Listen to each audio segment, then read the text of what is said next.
Deadpool and Wolverine came at fans swinging with the ferocity of its two characters. We follow a story full of heart, angst, comedy, and cameos, where Ryan Reynolds and Hugh Jackman deliver a love letter to their characters and fill the hearts of fans for potentially the last time. Hello and welcome to Studio Cinema Saturday, the show where we review films old and new, the ones you don't like and the ones you do. I'm your host, Kael. To my left sits my co-host Jackson Hamm, and to my right, my co-host Dalton Cheryl. We're here talking Deadpool and Wolverine, finally. And just to get into the cast list, we have Ryan Reynolds as Deadpool, Hugh Jackman as Wolverine, Leslie Uggams as Blind Owl, Emma Corrin as Cassandra Nova, and Rob Delaney as Peter. We're going to start off with our immediate reaction, some spoiler-free talk. So, what did you guys think of the movie? Spoiler-free, knee-jerk reaction. Knee-jerk reaction, this film starts and I'm like, this is the best Deadpool fight scene we've seen in any of these Deadpool movies. Not only does it start with the comedy that we love too, it's just, this was a great Marvel film. And it feels like it's been a while since I came out of a Marvel film and said, wow, that was a great film. The fight scenes were good. The comedy was, just really up there as well. Really great film overall. Some things tucked away that you might not know about or even think. I think it was great as well. I gotta agree with Kael. It's been a little while since I've walked out of a Marvel film and really felt that, oh wow, that was a pretty great movie. Not just like, oh, that was a serviceable comic book movie. And it's even been a while since I've walked out of a Marvel film like, yeah, that was alright. Because a lot of them, I think, have not been done so well, and this one is kind of not even a return to form, because it's not really the same formula that other Marvel movies have used. It's its own kind of thing. It's got its own flair, but it's still, segmented into that superhero kind of world, and it just works so well. My last thing I'll say in the spoiler-free section is that I like what you said.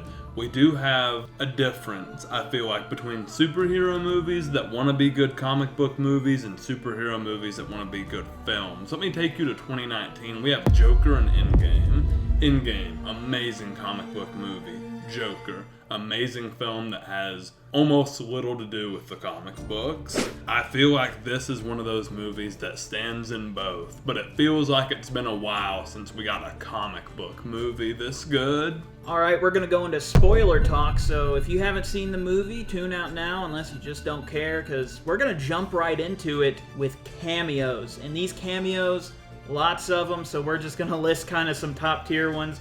Right off the bat, Sabretooth, Johnny Storm, the Human Torch, Elektra, Blade, a Henry Cavill Wolverine variant, an Old Man Logan Wolverine variant, X-23 from Logan, Hulk, Ladypool, Dogpool, Happy Hogan himself, Pyro, Toad, Juggernaut, and so many more that I can't keep going on with the list. I liked and disliked the cameos in this film. The cameos we get are cool, they're fine. I just thought maybe we didn't pull characters out of the coolest character pool that we could have. These are characters that are almost too old for some of us fans to know.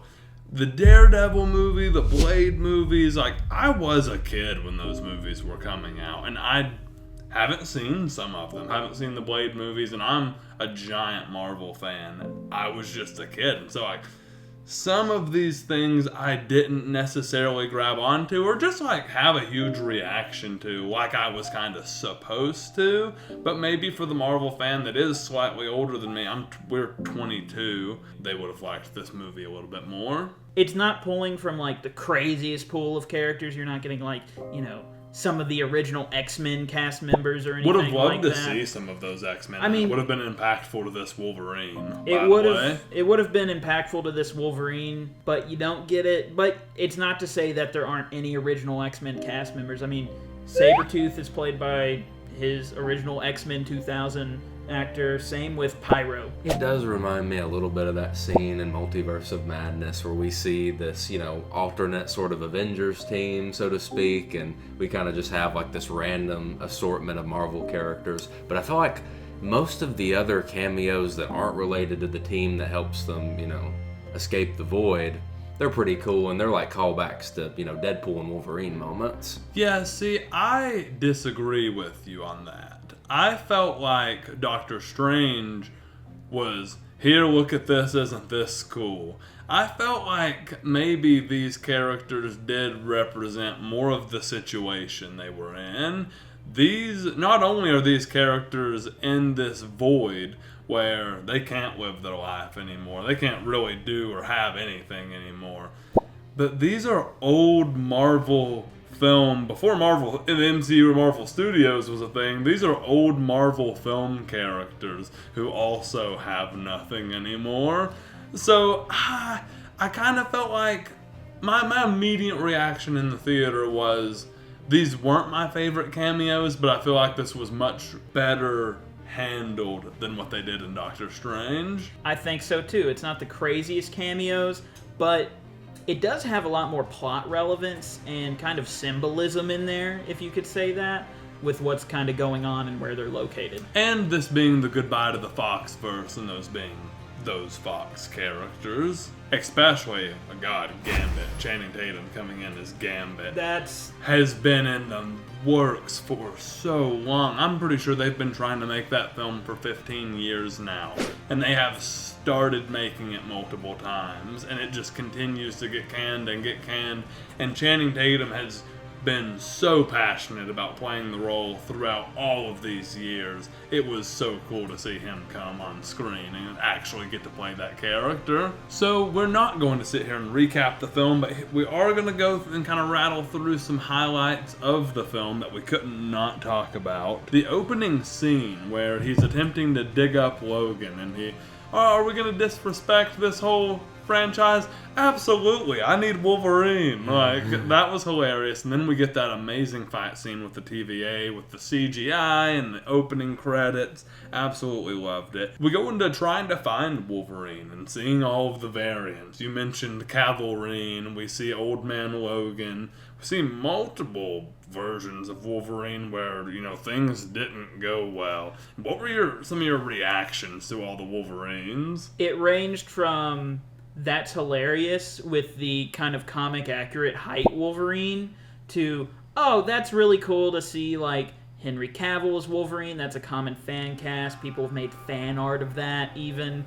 And then you get, some other stuff, just like costume variants and other alternate comic book Wolverines that are really cool.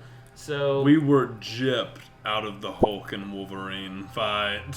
They teased us with just a little glimpse of him and, the reflection of his claws. And I was like, we could have at least had a 30-second fight scene. Loved seeing all these Wolverines. And it was really cool because you might think, oh, they're just going to throw a bunch of different actors in Wolverine costumes. The only other actor who pops up as Wolverine is Henry Cavill, which is really neat. So you get to see Hugh Jackman in all these different Wolverine outfits. We're taken from this to finding our Wolverine, him being what they call the worst Wolverine.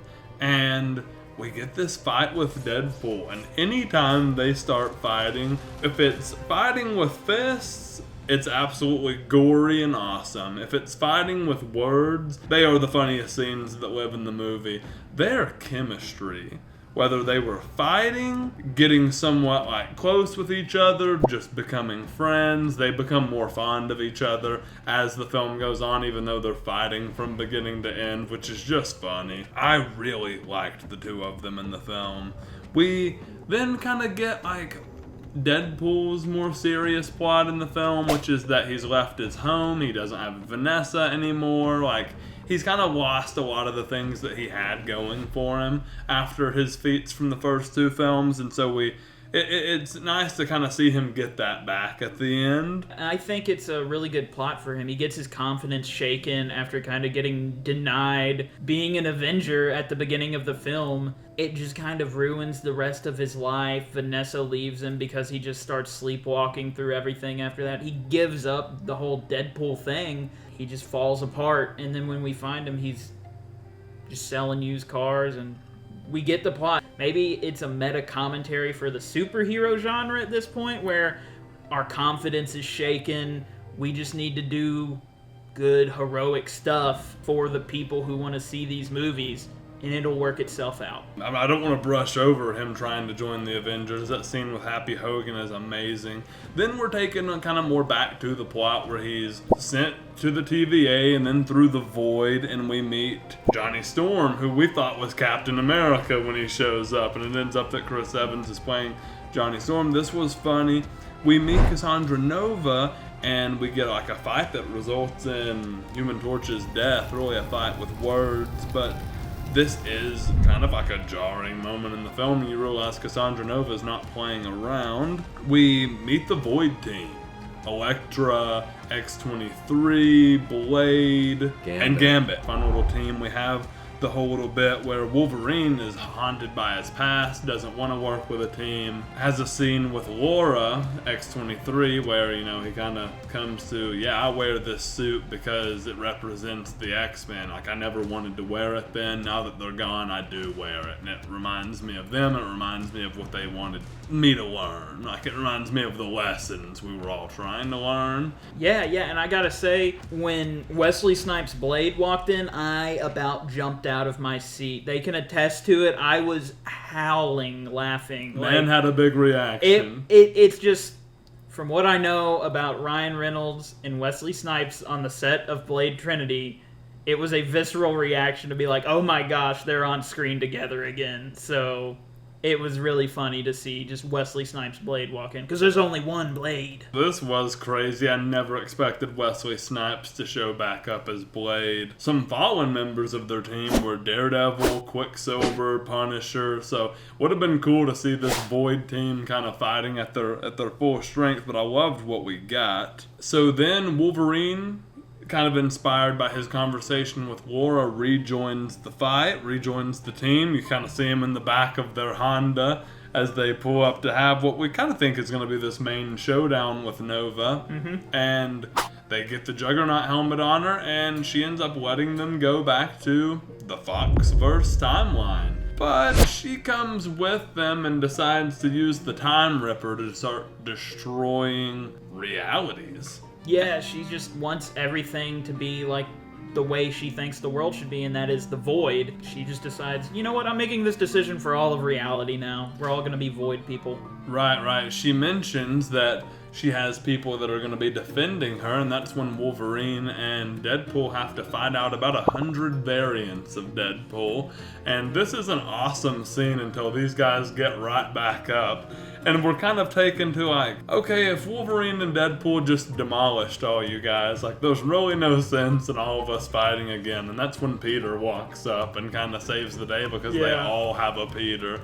And this was funny. You get a hilarious joke where Deadpool says, I hope you guys love my Peter, and walks away. Yes. But that takes us to them stopping her from destroying the timelines. And I'd like to point out that they have this little debate over who is going to sacrifice themselves to save this Foxverse. And you would think it would be Wolverine, having Hugh Jackman had played the character for so long, he's aging out of it. This is this variant of Wolverine's chance to redeem himself and feel alright, feel like he got to save the X-Men instead of let them all die. Deadpool slips in.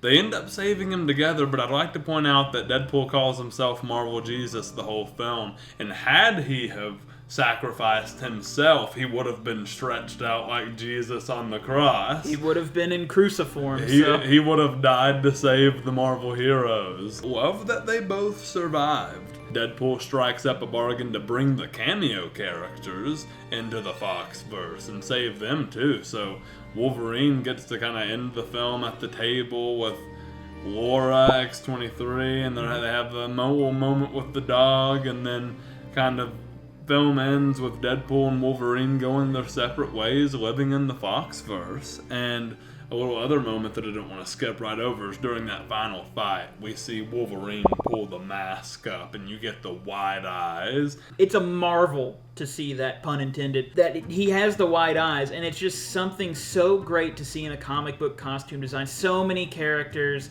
like Wolverine who wear a cowl have wide eyes, and I'm thinking we've done it in Deadpool and Wolverine, and it looked so good. We got to put it in a Batman movie now. And the line, even in the film, is like, it took us 20 years to get here, to get to this costume, the comic accurate look for Wolverine, and it is wild to think about. Something we talked about, though, off camera, was I'm really glad that they didn't just slap him in the costume, and there was a reason this Wolverine had that yellow costume on. And I want to just go on the record and say, like, I was worried when I found out we were bringing Wolverine back and it wasn't gonna be the version of the character that we've known and loved for 20 years. I almost had a reaction initially of like, why would we bring Hugh Jackman back if not to let him play his character? But this version of Wolverine that they created, I absolutely loved, and I thought his story was beautiful. I think so too. You know, everything about this Wolverine carries weight and is a great addition to the legacy of Wolverine that kind of ended with Logan. I love how we don't touch that because Logan was such a great send-off to the Wolverine that Hugh Jackman played. We only make a joke about it. We only make a joke about it, but he died in Logan, so we get this, you know, a new version so Hugh Jackman can come back. It's great that the suit that we all wanted to see Wolverine wear isn't just a suit. It carries plot relevance. It carries weight. It just looks so good as well. It did look amazing. And it's ironic that if we are going to bring Wolverine back, the last time we saw him, he was at his most heroic, being all self-sacrificial and everything, and now this Wolverine let the X-Men die, and he's kind of going through the same character arc, so to speak. Ultimately, would you guys have liked to have seen Deadpool and or Wolverine join the MCU? Going into the movie, yes. Coming out of the movie, I like how it ended. It wrapped up very naturally. I think they'll be in the MCU eventually. I think after Secret Wars, they're going to reboot it and have one Earth to where they're all going to be on the same planet. I think Hugh Jackman, Wolverine, and Deadpool are popping up in Secret Wars, so I think they'll eventually be there, but just for now, they get to have their own corner. And I'll admit, walking out of the theater, I loved the movie, but I was like, man, I really wanted them to join the MCU, and like maybe I wanted to see a character or two from the MCU, because with all the news and Avengers Doomsday and Secret War and Robert Downey Jr. being back, I'm so like hungry for some classic MCU again. Like I said the other day with these guys, I've been wanting to rewatch the old movies. I wanted some MCU, but for that to have happened, I don't think Wolverine could have came.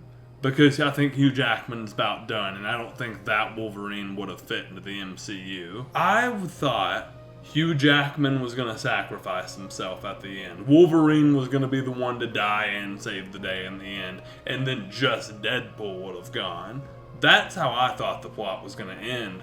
Would have been really cool with that, but because they both lived, which I love even more, I'm glad they might just stay in the Foxverse until Deadpool pops up in Secret War, and you know, whether we get a new actor for Wolverine or not, like, we'll see how that goes. And on that topic, I do have a theory that this little snippet of Thor and Deadpool interacting whenever we're at the TVA headquarters, I think it could be a potential tease of just this moment that could happen in a next Avengers film, or even if it doesn't happen, you know, it might be a nod to something that's to come. I want to add some points about just talking about how much I loved the cinematography of this film. The shots where Deadpool would break the fourth wall and grab the camera was genius. The whole, suck it Fox, I'm going to Disneyland, bashes his head on the camera in the TVA was one of my favorite shots from the film. But just the fight scene choreography and cinematography was also insane, especially during the first act. I thought the first act cinematography was beautiful. The first time Deadpool and Wolverine fight is so just, it's so hype, you know? Like, you want to avoid using words like that, but it's so hype, you know? It's just great on-screen action, shot very well. You get a great needle drop with AC/DC's Hell's Bells, and wonderful, wonderful. And then moving on to the meta and the comedy. Did you ever feel that maybe the fourth wall breaks were ever bogging the movie down or taking you out of it at any point? Or does it just add to the experience? I think to this point with the character, it just adds to the experience. We're waiting for it. And I thought maybe we did it more in this film than we have in the past two films. Yeah, no, I really liked it. I thought it was really fun. Because there is a good way to do it and there's a bad way to do it. But it was done very well, and you do have the moments where he directly addresses the camera, like the "Suck it, Fox, I'm going to Disneyland." But there's also just layers of it where he doesn't have to say anything, and if you have prior knowledge, you're gonna sit there and kind of either chuckle to yourself, like Channing Tatum Gambit or Wesley Snipes walking on screen, and other like character reactions to certain things. Like I think there's a little joke about Jennifer Garner's Elektra and Daredevil, because Ben Affleck played Daredevil, and, you know, they married in real life and stuff like that, so... we're constantly breaking the fourth wall, especially through dialogue and just references to Kevin Feige, like when he's talking to Happy Hogan, like, I want to speak to the boss, and, peak humor here. Yes, yeah, and it's not even just fourth wall break humor. There's actual jokes as well. Absolutely. And just funny lines and stuff like that. One-liners galore, and they're all... very funny, I think. Let's talk about the needle drops in this movie, because there's a lot of just actual music played throughout. I mean, you get NSYNC, Bye Bye Bye, over the opening fight scene, and it's intercut with Deadpool doing the dance moves from the music video. Amazing. And it's just such great comedy and action all at once with the music, but lots of great music. I love the soundtrack. Yeah, you get the song from Grease, you get... Madonna's Like a Prayer. So, the ending of the film, especially whenever the credits begin to roll, pretty much confirms the end of the Foxverse. We're seeing the behind-the-scenes footage, test footage of the X-Men films. What do you think about that? I thought that was a really nice addition to kind of wrap the whole Foxverse up in a bow. And it over the footage and stuff, it's playing the Green Day song, you know, I've had the time of my life. And, that made me emotional almost. And I grew up with a lot of these Fox movies. Like, I remember a lot of the X-Men movies. I went to theaters to see Fantastic Four, The Rise of the Silver Surfer with my dad, and many of the other Fox movies. So, kind of seeing this all wrapped up in a bow was really nice to kind of send it off where it's like reverent, but it kind of does also acknowledge we had high highs and low lows, but we did something for a long time, and we're just gonna send it off right. Not necessarily gonna miss the Foxverse, but I'm really glad that there's chance to bring them back, but they're all kind of at rest too. I mean, they had a solid, 20-something year run, and it's like the Deadpool line, he's going to be doing this till he's 90. I mean, how far are we going to take it before we just, start making new movies with different actors? Yeah. It's something that I think Kael said, maybe we won't miss it, but we can still respect what it did with Marvel characters. Because without the Foxverse, we wouldn't have the MCU. It produced one of the building block superhero movies in 2000 with X-Men. Like, it's often overlooked, but X-Men was something that started the superhero craze, followed up by X2, and we just got to take a moment to acknowledge that, and it was a building block for the current superhero genre. We definitely think we'll see the characters again. I think we'll see Ryan Reynolds play Deadpool again, just not in his own solo movie. This might have been the last one of those. I think we'll see Wolverine in the MCU. I don't know if he'll be played by Hugh Jackman. I would almost say probably not. I think Hugh Jackman's got one last Wolverine role in his gas tank, and then we move on to the MCU. And that's potentially Old Man Logan. I don't think it's Old Man Logan. I think it'll probably be this Wolverine in a Secret Wars. Where we wrap up this whole multiverse section of the MCU. I think he'll pop in for a moment, and that'll be his last appearance as Wolverine. I guess the only thing we have left to do is to score the film. I'll let you guys go first. I'll go ahead, 8.5 out of 10. I think it's a really good superhero movie. It has comedy, humor, that's the same thing, action, and it's a really fun ride. It's a great summer movie with heart, I think. I think I'm going to go a solid 8.5 out of 10 as well. I was thinking in the credits, I think that's probably what I'm going with for my score. Really well acted, had a lot of surprises. The comedy was amazing, really well shot, well edited. Filmmaking, to the highest of their abilities. I really enjoyed the film, very entertaining. Historically, on Studio Cinema Saturday, this is the first time we have all given the film the same score. I'm also going with an 8.5. I don't want to echo these guys, but man, I thought this was a good summer film. It was really nice to see that theater packed. I stood up when the post-credit scene was over and was like, wow, this thing's packed. Like, everyone showed up to see a Marvel film again. This was awesome. And I'll say this.